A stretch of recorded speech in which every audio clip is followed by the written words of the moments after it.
escuchar. ¿Cómo están todos ustedes? Reciban un cordial saludo a todos los que se están conectando a la programación de Betel Radio y hoy por supuesto con el programa Mis Hijos y Yo, y me acompaña en la conducción Flor. ¿Cómo estás, Flor? Buen día.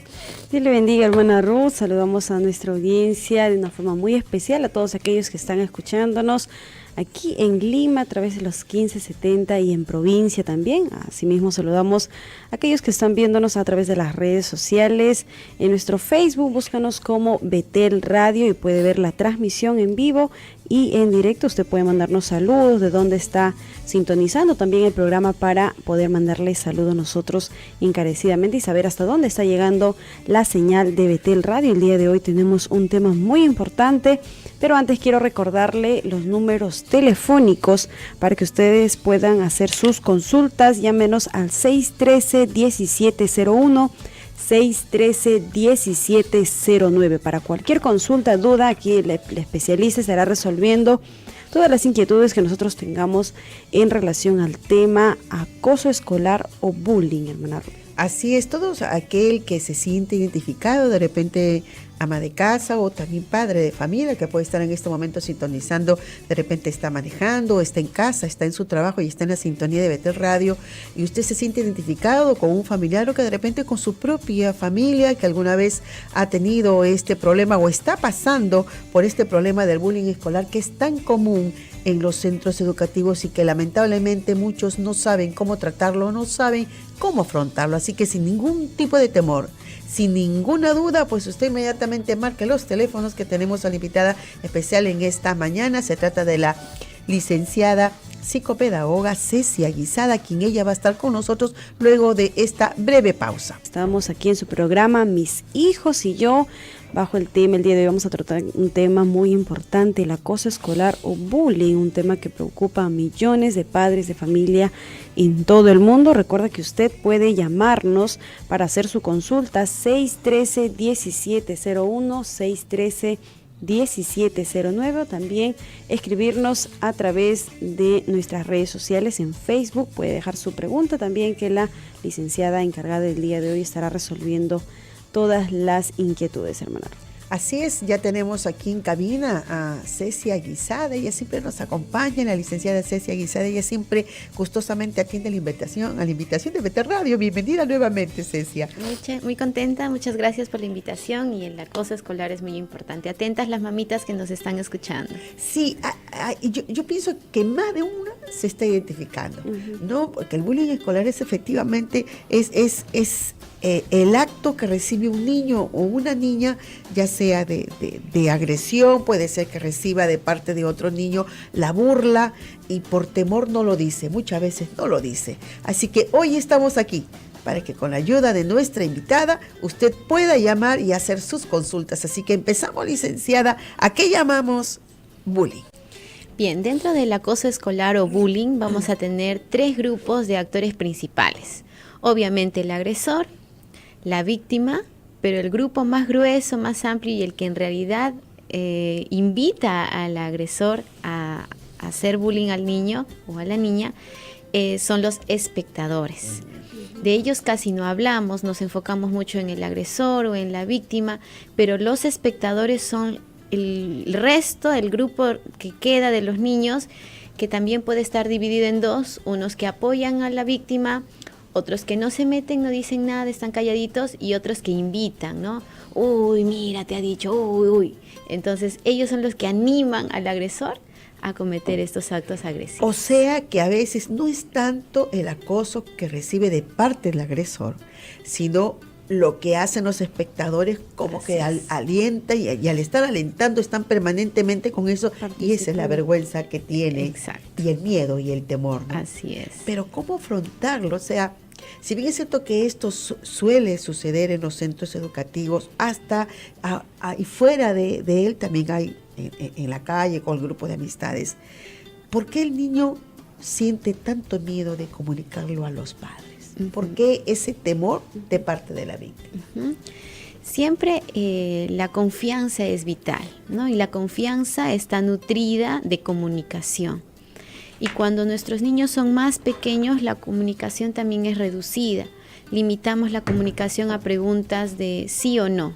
¿Qué tal te fue? ¿Bien? Sí. ¿Todo bien? Sí. No. Entonces, ¿hiciste tu tarea? Sí. Nuestras preguntas son muy cerradas, entonces no se alimenta una comunicación.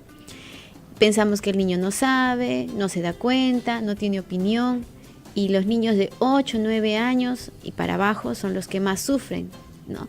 Los adolescentes también, ya en la secundaria, pero son características distintas. Si hablamos de niños pequeños, no cuentan a los padres también porque tienen temor de que los padres les reclamen, pero no puedes defenderte. ¿Y tú qué hiciste? ¿Pero por qué no actuaste así? ¿Pero por qué no dijiste eso? ¿Pero por qué no le avisaste a la profesora? Entonces lo hacen sentir incapaz y él ya no vuelve a decir, ¿no? Porque en algún momento de todas maneras ha comunicado, pero al ver que él no puede reaccionar como sus padres esperan, entonces prefiere ya no decir nada. O sea, va a depender bastante del padre en cómo responde a lo que su hijo le va contando, ¿no? Porque si bien es cierto, muchos niños no tienen esa libertad de poder de frente, decir, ¿sabes qué, mamá? Me está pasando esto en el colegio, sino que tratan de dar como señales de alerta para decir, atiéndeme, estoy pasando por este problema. En todo caso, licenciada, los padres, ¿cómo harían para llegar a sus hijos y que ellos sean sinceros? Y cómo darse cuenta, ¿no? Como padre de familia, que mi hijo me quiere decir algo. Uh-huh. Antes era mucho más claras la sintomatología del bullying, porque el niño llegaba con arañones, con moretones, con los golpes, pero ahora podemos darnos cuenta en los objetos también. A los niños se les sustrae el lápiz, el borrador. Entonces, si yo me doy cuenta que mi hijo no está trayendo los útiles completos, y siempre voy en contra del hijo, ¿no? Mira, eres irresponsable, ¿cómo no te das cuenta? Pierdes tus cosas. Entonces, eso se llama agresividad indirecta. Tal vez no le digo nada al niño, no lo toco, pero me llevo sus cosas, le rompo el cuaderno, desaparezco sus útiles. Esas también son pequeñas características que yo me puedo dar cuenta. Si no tiene amigos, los padres debemos interesarnos, asistir al colegio tal vez en un recreo, notar si mi hijo juega con otros, se involucra en el grupo, y si está aislado. Son señales que yo como adulto puedo ir dándome cuenta de que a mi niño le está pasando algo. Perfecto. Y en todo caso, licenciada, ya una vez que se ha iniciado la conversación, estamos hablando del niño que es víctima, pero si hablamos del niño que es el que está haciendo el acoso, supongamos que mi hijo es el quien está haciendo el acoso, él no me va a decir, mamá, estoy diciéndole al niño, o estoy insultando, estoy fijándome. ¿Cómo darme cuenta que mi hijo está siendo acosador en este caso? Sí, y aquí tenemos a los matoncitos, ¿no? Y yo puedo darme cuenta, es claro darme cuenta en la conducta de mi hijo desde casa, si él es, vamos a usar esta palabra, abusivo con sus hermanos más chiquitos, ¿no? Entonces ahí yo debo darme cuenta, porque si mi hijo lo hace con sus hermanitos, pequeños o grandes, de hecho que lo va a hacer en otras áreas sociales también, la iglesia, el barrio, el colegio. Y esto es una señal, se llama proyección, que en realidad es una necesidad personal, claramente afectiva, que yo la proyecto. Esto es lo que yo hago, por ejemplo, con los chicos de secundaria, ¿no? Para ejemplificar, cuando estamos en talleres sobre bullying o autoestima. Y lo primero que hago es tratar de identificar al agresor. Ellos van a hacer burla, ¿no? Oye, narizón, oye, burlón, orejón, panzón, ¿no? Entonces, el que se burla en realidad se está descubriendo a sí mismo. Quiere decir que mi propia nariz no me agrada, entonces yo le digo, oye, narizón. No, si me burlo de las zapatillas del otro, qué feas tus zapatillas. Quiere decir que mis propias zapatillas no me gustan. Entonces, al mencionar esto en el salón, todos lo están mirando, ¿no? Ah, ya por eso te burlas de mí, ¿no? Porque tú estás en realidad sufriendo eso. Al decir en el grupo, entonces desarmamos al agresor. La siguiente vez que él quiera burlarse, ¿no? Todos van a entender que es una condición de él mismo. Entonces, esta técnica ayuda muchísimo a desarmar al agresor, y él mismo va dándose cuenta, entonces era eso, porque casi parece una necesidad el burlarse, el fastidiar a otros niños, y obviamente siempre lo hacemos con el que no puede responder, con el que no tiene cultura de denuncia, ¿no? Con el que sé que no me va a enfrentar. Entonces ya entramos en la dinámica del bullying, ¿no? Una buena estrategia, en verdad, porque el que se burla yo creo que en ese momento ni siquiera se imagina que la persona de quien se está burlando va a pensar lo contrario, porque él está dirigiendo toda su batería, toda su fuerza hacia la persona que quiere burlarse. Y con esta estrategia, pues él va a pensarlo 2, 3, hasta 4 veces. No, mejor no lo digo, porque si lo digo van a inmediatamente eso como un boomerang, ¿no? Y eso realmente ha tenido mucha aceptación. Sí, o sí. sea, ha disminuido. Definitivamente. Y es con lo primero que yo entro, ¿no? Porque tampoco no me dicen, otros sí, ¿no? Ahí ya empiezan a señalarlo, ¿no? Pero él mismo se siente confrontado y entiende, junto con otras indicaciones como el enojo. La gente que está enojada en realidad está tratando de guardar o esconder sentimientos de dolor. Pero aparte también pienso yo que no solamente es el deseo de la persona, yo imagino, no sé, creo, de repente me equivoco, no solamente de hacer sentir a la víctima la burla, el menosprecio de los demás compañeros, sino tal vez abriga este agresor una cierta envidia de que no puede ser como el que está burlando. La única manera él de poder aminorarlo, de opacarlo, pues entonces, no, yo pienso que intenta separarlo del grupo. ¿Por qué? Porque ve que tiene de repente mayores cualidades que la de él, ¿no es así? Así es, exactamente es así, ¿no? Y se burlan del niño, incluso que sus padres están pendientes, porque es una cuestión indirecta, inconsciente de que yo lo anhelo, yo lo necesito. El agresor puede ser una persona, un joven, un niño que viene de un hogar disfuncional. Sí. Las causas de la agresividad son las siguientes. Uno es la imitación, definitivamente, ¿no? Porque va a verlo en otro lugar. 2 es la carencia afectiva, que es la más alta.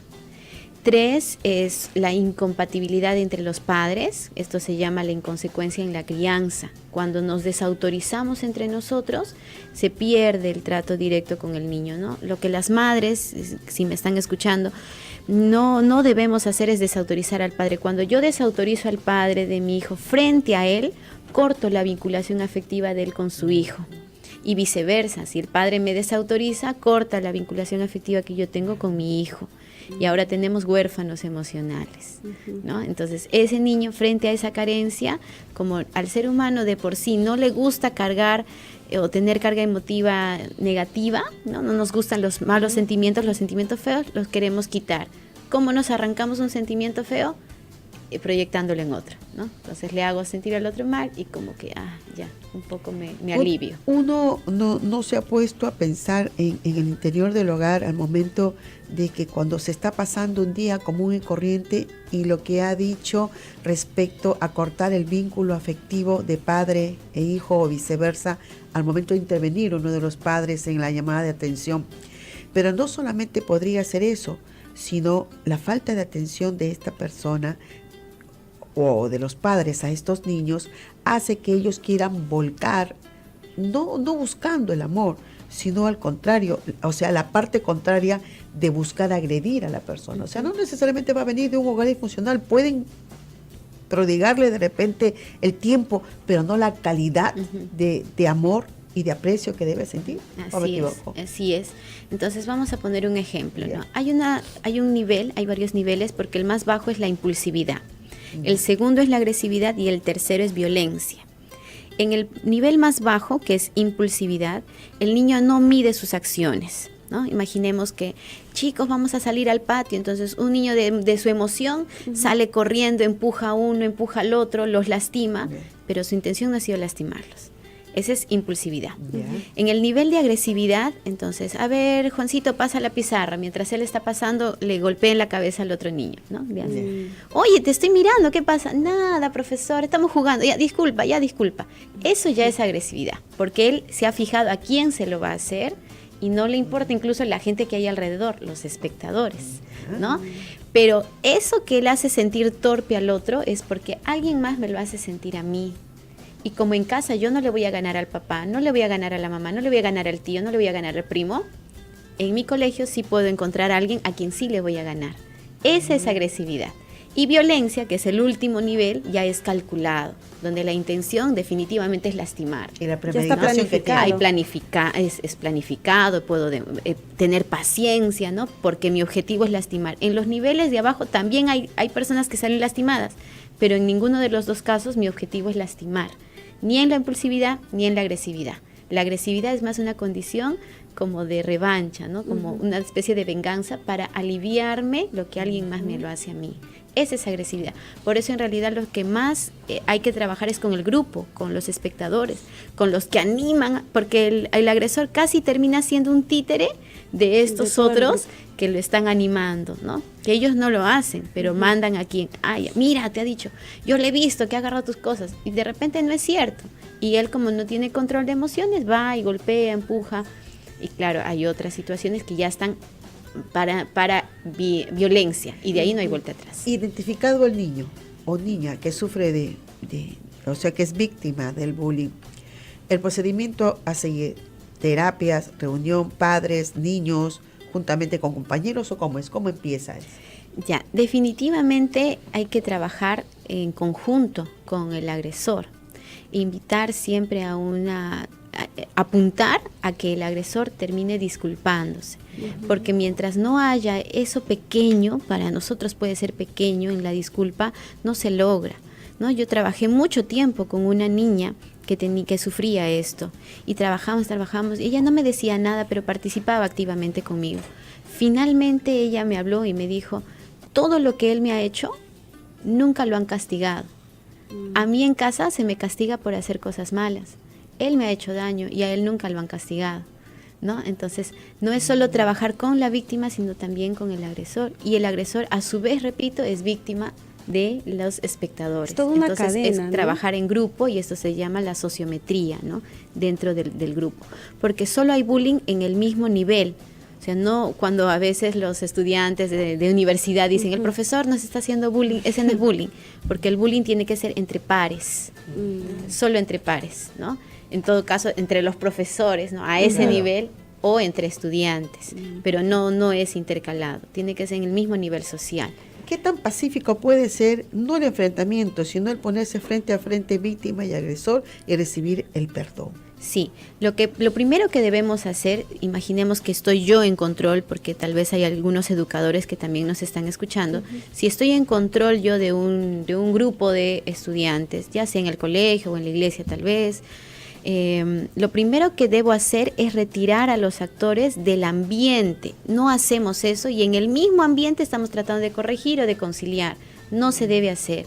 Si pasa algo, ya estoy viendo, los retiro a los dos, y en otro ambiente, lo mismo en la casa. Si en la casa los hermanitos están peleando, en el mismo lugar no puedo corregir. Me los llevo a la sala, al cuarto, al baño, al patio. Tiene que ser otro ambiente. Ese es el gran problema, licenciada. Ajá, no sabemos, sí. Claro, porque hay padres que dicen, ya te vas a hacer pasar vergüenza delante de todos tus amigos, y piensan que esa es la mejor manera de corregir al niño, y lo mismo hacen los profesores. Pero qué importante lo que usted está recalcando, de poder llevarlos a un lado y arreglar el problema entre aquellos que han ocasionado de alguna forma. Porque además es bíblico, el Señor nos ha enseñado primero a solas. Así es. No quiere hacer caso, llama un testigo, nada, ya, ahora sí, públicalo, ¿no? Pero nosotros hacemos el revés. Efectivamente, aunque muchas veces recibimos esas lecciones, esos consejos, pero lo olvidamos al momento de ponerlo en práctica.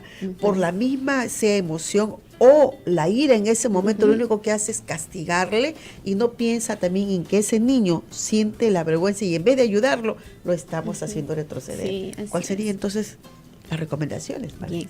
Luego que los retiramos o trabajamos independiente, pero ahí entra siempre el tema de inteligencia emocional, no solo en los niños, sino más en los adultos. Así es. Porque más somos nosotros. Un poco difícil, efectivamente, eso es muy cierto. Sí. Ese dominio propio que también la Biblia nos dice, difícil. Dominio propio. Así que pongámoslo en práctica. Entonces los separamos, y antes de llevar a la conciliación, tratar de ver el porqué. Algo que también me ayudaba mucho, como les decía al inicio, es reforzar el significado de enojo, ¿no? Entonces, chicos, niños, ¿ustedes han visto personas enojadas? ¿Conocen a gente enojada? Sí. ¿Sabían que el enojo es esconder sentimientos de dolor? Entonces, me ponen una postura de que si yo veo a la otra persona enojada, ya no me enojo, y ahí empieza el pleito, sino que digo, wow, pobrecito, qué pena, está Ya tomó tratando otra de actitud. sacar, ¿no? Está tratando de esconder sus sentimientos de dolor. Entonces yo me freno, por eso la Biblia dice, la blanda respuesta aplaca la Así, ira, aplaca ¿no? la ira. Entonces ahí, esa es una estrategia muy buena también, ¿no? Y finalmente tratar de llegar al perdón o a la conciliación, y eso no quiere decir que ahora son amiguitos y viven como si nada hubiera pasado, tampoco no. Aplicamos lo que vendría a ser el perdón liberador, ¿no? Bueno, hablar del perdón Sí. es otro tema, pero el perdón liberador es yo te suelto, te libero, tú sigue con tu vida, yo con la mía. Nada de rencores. Pero tampoco es, ya ahora es tu amiguito, ahora siéntate con él, tampoco, ¿no? También hay que potencializar el autoestima de la víctima. Claro que sí. Porque no es tan fácil haber sido víctima de esto y después decir, aquí Son estoy, amiguitos. ¿no? ¿Qué ibas Sí, a tenemos decir, una Rosita? pregunta en las redes sociales. Fiorella Nelly dice, ¿por qué un adolescente reacciona mal con su madre? Estamos hablando ya de la etapa de la adolescencia, me imagino que de repente está un poco rebelde y ya quiere saber cómo reaccionar, cómo ayudarlo a su hija. Muy bien. Algo que tengo que decirte, ¿cuál es el nombre de la persona? Fiorella. Fiorella, preciosa. Algo que quiero decirte y que tengas en cuenta es que a tu hijo adolescente, varón, ¿verdad? Sí. Le van a pasar muchas cosas afuera. Le van a hacer sentir mal por el granito que le salió, porque no se acordó la respuesta, porque se tropezó, no sé. Esos sentimientos negativos, él los va a descifrar con quien más vinculación afectiva ha realizado. Y esa eras tú, la mamá. Entonces, primero siéntete alegre que seas tú y tal vez no otra persona, porque eso quiere decir que está desarrollando vinculación afectiva muy fuerte contigo. Cuando reacciona mal contigo, entonces el muchacho de forma inconsciente quiere echarle la culpa a alguien. ¿Quién tiene la culpa del granito que le salió, que no se acordó la respuesta? Es la mamá, ¿no? Nosotras terminamos pagando ya. Tú eres la culpable. Pero para él no es suficiente de que piense que tú tienes la culpa, sino de forma inconsciente va a hacer actitudes para que tú realmente te sientas culpable, y ahí él ya se liberó. Entonces, no lo tomes personal, ¿no? Mi hijo me odia, me falta el respeto. No es personal, trata de ver a tu hijo con amor, con compasión. Y esto sí quiero decirlo porque es tan fácil sentir compasión del hijo de otro, Que del sentir propio. amor del hijo del otro, ay, pobrecito, que de nuestro propio hijo, ¿no? Y usa esta frase, date cuenta. Hijo, date cuenta que estás alzando la voz, date cuenta que estás chancando la mesa, date cuenta que has aventado la puerta. El date cuenta te va a ayudar mucho, no lo tomes personal ni uses adjetivos, ¿no? Eres un malcriado, mira, un irresponsable, tampoco va a ayudar. El date cuenta sí te va a ayudar, esa frase sí te va a ayudar. Dios te bendiga. Perfecto, tenemos una última pregunta de Mary Santa Cruz. Dice, ¿debería un niño defenderse de un niño agresivo? Gracias. Muy bien. Defenderse es, no sé cómo estemos interpretando, porque defenderse tal vez hay padres que le enseñan a volver a golpear, ¿no? A empujar también. Una cosa es defenderse en el sentido de atacar y otra cosa es enfrentar, ¿no? Entonces, si a mi hijo lo están golpeando, le enseñamos a enfrentar.